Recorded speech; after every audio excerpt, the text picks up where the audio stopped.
ಇದು ಸಾರು ಹೇಗೆ ಮಾಡೋದು ಅಂತ ನೋಡ್ಕೊಂಡು ಬರೋಣ ಬರ್ರಿ. ನಮಸ್ಕಾರ ಎಲ್ಲರಿಗೂ, ತಮ್ಮೆಲ್ಲರಿಗೂ ಸಾಯಿ ಕಿಚನ್ಗೆ ಸ್ವಾಗತ. ಇವತ್ತು ಚಿಕನ್ ಸಾರು ಮಾಡೋಣ. ಅದಕ್ಕೆ 10 ನಿಮಿಷ ಮೊದಲಿಗೆ ಸ್ವಲ್ಪ ಮ್ಯಾರಿನೇಟ್ ಮಾಡಿಡೋಣ. ಮೊದಲಿಗೆ ಉಪ್ಪು ಹಾಕೋಣ, ಸ್ವಲ್ಪ ಅರಿಶಿನ, ಆಮೇಲೆ ಚಿಕನ್ ಮಸಾಲ, ಮೊಸರು,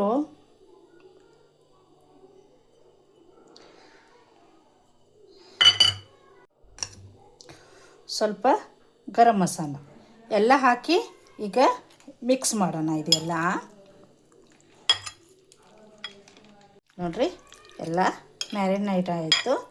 ಇದು ಈಗ ಒಂದು 20 ನಿಮಿಷ ಹಾಗೆ ಮುಚ್ಚಿಡೋಣ. ಇದು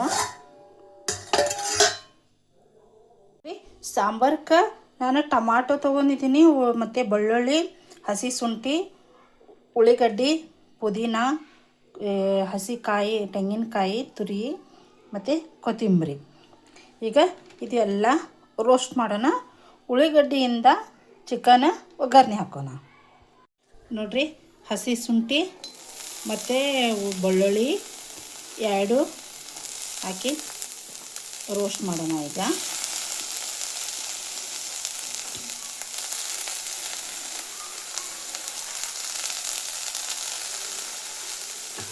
ಅದರಲ್ಲಿ ಸ್ವಲ್ಪ ಎಣ್ಣೆ ಹಾಕೋಣ.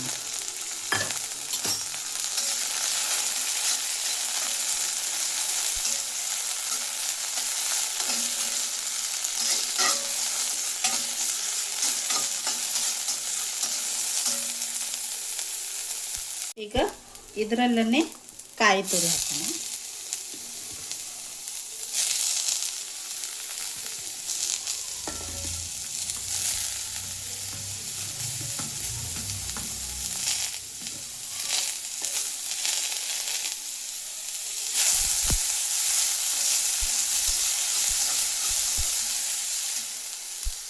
ಈಗ ಇದರಲ್ಲೇ ಟೊಮಾಟೊ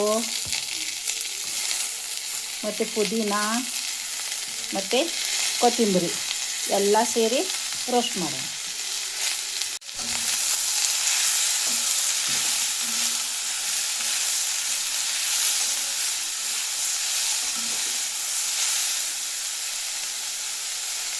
ಸ್ವಲ್ಪ ಎಣ್ಣೆ ಹಾಕೋಣ ಇದಕ್ಕೆ.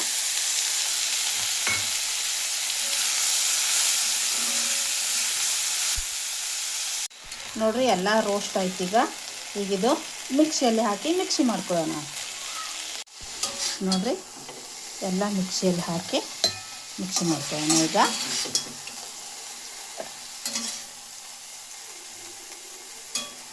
ಮಿಕ್ಸಿ ಮಾಡ್ಕೊಳ್ಳೋತನ ಇದರಲ್ಲೇ ನಾವು ಈಗ ಚಿಕನ್ ಕುದಿಲಿಕ್ಕೆ ಇಡೋಣ. ಈಗ ಎಣ್ಣೆ ಹಾಕೋಣ ಸ್ವಲ್ಪ ಮೊದಲಿಗೆ, ಆಮೇಲೆ ಅದರಲ್ಲಿ ಈರುಳ್ಳಿ,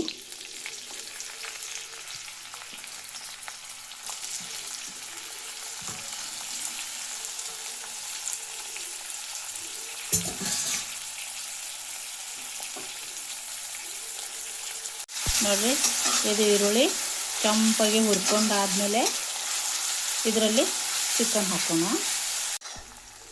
ನೋಡಿರಿ, ಸ್ವಲ್ಪ ಕೆಂಪಾಗೆ ಇದು ಉಳ್ಳಾಗಡ್ಡಿ ಕೆಂಪಾಯ್ತು. ಸ್ವಲ್ಪ ಈ ಥರ ಉಳ್ಳಾಗಡ್ಡಿ ಸ್ವಲ್ಪ ಕೆಂಪು ಮಾಡ್ಕೊಂಡ ನಂತರ, ಕೆಂಪಾಗಿ ಹುರ್ಕೊಂಡ ನಂತರ ಈಗ ನಾವು ಮ್ಯಾರಿನೇಟ್ ಮಾಡಿಟ್ಟಿದ್ದೀವಲ್ಲ ಚಿಕನ್ನು, ಅದು ಆ್ಯಡ್ ಮಾಡೋಣ. ಈಗ ನೋಡಿರಿ,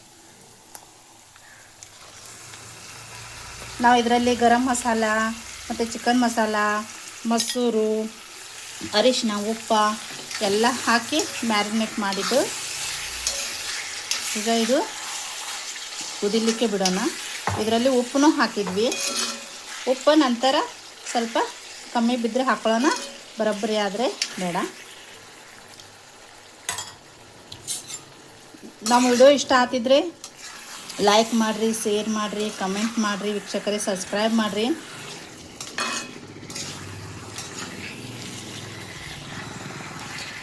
ಈಗ ಇದು ಕುದಿಯೋತನ ನಾವೀಗ ಮಿಕ್ಸರ್ ಮಾಡ್ಕೊಳ್ಳೋಣ. ಈಗ ಇದು ಮುಚ್ಚೋಣ. ಈಗ ನೋಡಿರಿ, ಇದು ಮ್ಯಾರಿನೇಟ್ ಮಾಡಿ ಉಪ್ಪು ಎಲ್ಲ ಹಾಕಿಟ್ಟಿದ್ವಲ್ಲ, ಅದೇ ನೀರು ಬಿಡ್ತಾ ಇದೆ ನೋಡಿರಿ. ನೀರು ಎಲ್ಲನೇ ಅದರೊಳಗನೆ ಕುದಿತಾ ಇದೆ ಇದು. ಇದಕ್ಕೆ ನಾವು ಈಗ ಸ್ವಲ್ಪ ನೀರು ಹಾಕೋಣ. ನೀರು ಸ್ವಲ್ಪ,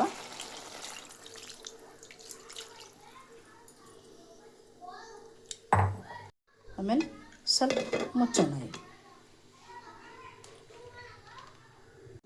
ನೋಡಿರಿ, ಇದು ನೀರು ಹಾಕಿಟ್ಟಿದ್ವಲ್ಲ ಕುದೀತಾ ಇತ್ತು. ಈಗ ಚಿಕನ್ನ ಕುದ್ದೈತೆ ನೋಡಿ ಮಸಾಲೆ ಆ್ಯಡ್ ಮಾಡೋಣ.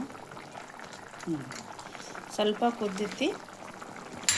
ಈಗ ಇದು ಮಿಕ್ಸಿ ಮಾಡ್ಕೊಂಡಿದ್ವಲ್ಲ ಮಸಾಲ, ಅದೆಲ್ಲ ಹಾಕೋಣ.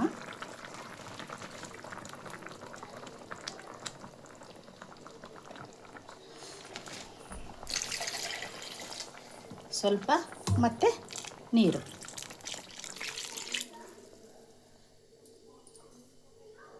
ಇದರಲ್ಲೇ ಈಗ ಮಸಾಲ ಖಾರ ಹಾಕೊಳ್ಳೋಣ. ಇದ್ರೊಳಗೆ ಎಲ್ಲ ಮಸಾಲ, ಲವಂಗ, ದಾಲ್ಚಿನ್ನಿ ಎಲ್ಲ ಮಸಾಲ ಖಾರ. ಇದು ಒಂದು ಇದ್ದರೆ ಯಾವ ಮಸಾಲನೂ ಬೇಡ.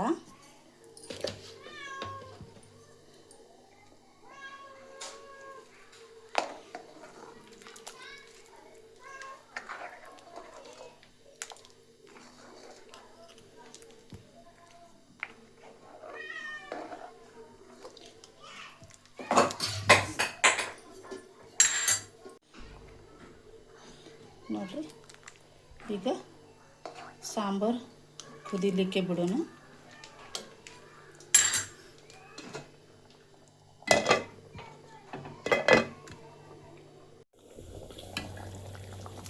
ನೋಡಿರಿ, ಸಾಂಬಾರು ಕುದಿದು ಹಿಂಗೆ ನೊರೆ ಬರಬೇಕು. ಮಸ್ತ್ ಹಿಂಗೆ ಎಣ್ಣೆ ನೊರೆ ಬಂದಾಗ ಸಾಂಬಾರು ಟೇಸ್ಟ್ ಆಗಿರ್ತೈತಿ. ನೊರೆ ಬರೋ ತನಕ ಕುದಿಸ್ರಿ. ಈಗ ಮಾಡ್ಕೊಂಡು ತಿನ್ನಿರಿ ವೀಕ್ಷಕರೇ.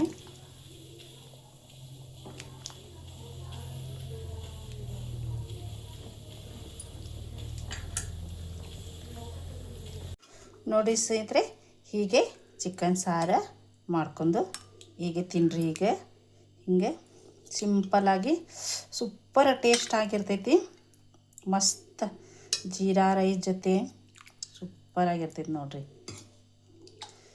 ಈ ಥರ ಸಾಂಬಾರು ಮಾಡ್ಕೊಂಡು, ಚಿಕನ್ ಸಾಂಬಾರು ಮಾಡ್ಕೊಂಡು ತಿಂದು ಹೇಗೆ ಆಗಿದೆ ಅಂತ ಕಮೆಂಟ್ನಲ್ಲಿ ಹೇಳಿರಿ. ಸಬ್ಸ್ಕ್ರೈಬ್ ಮಾಡಿರಿ, ಶೇರ್ ಮಾಡಿರಿ, ಕಮೆಂಟ್ ಮಾಡಿರಿ ವೀಕ್ಷಕರೇ.